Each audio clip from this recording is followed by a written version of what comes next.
Kigambibwa nti Janet Aliano omutuuze ku kyalo Arusi e Soroti yali amaze ebbanga nga mulwadde era ng'ateebereza nti alina omusujja. Nga 24 omwezi oguwedde yagenda mu kiriniki emu mu katawuni k'Ettukumu okufuna obujjanjabi.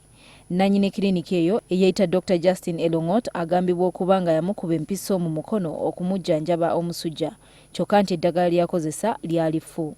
She was given an injection on the right hand, and after that injection she experienced a severe pain, really severe pain. And after one day she saw that her hand was losing function. 3 days later it started turning dark. Aliano yaleetebwa wano mu ddwaliro ekkulu e Soroti ssabbiiti ewedde ng'embeera y'omukono essajjuse era abasawo ne bakizuula nti omukono gwetaaga kusalako. Olunaku lw'eggulo Aliano eyabadde mu bulumi obw'ekitalo yasaliddwako omukono. Pain, and if she's not worked on, then even this infection will spread to the rest of the body. Dr. Sister Margaret Ajiko agamba nti ng'eddwaliro bafuna abalwadde bangi abajja nga bakoleddwako abasawo ab'ebicupuli. Unfortunately, it is the commonest thing that people do.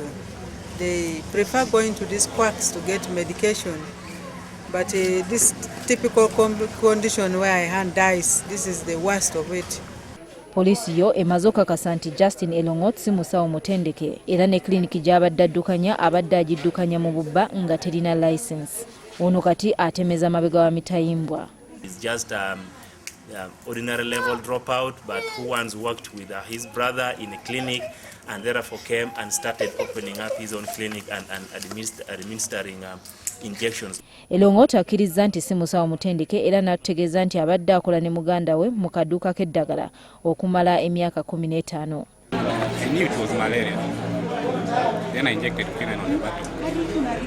Mu biseera ebiyise aba minisitule y'ebyobulamu bazze bakola ebikwekweto okuggalawo kiriniki ez'ekimpatira ko n'okukwata abasawo ab'ebicupuli. Wabula bo abantu bakyajjumbira nnyo mu kiriniki bwe buti olw'ensonga nti abamu babeera wala n'amalwaliro ga gavumenti.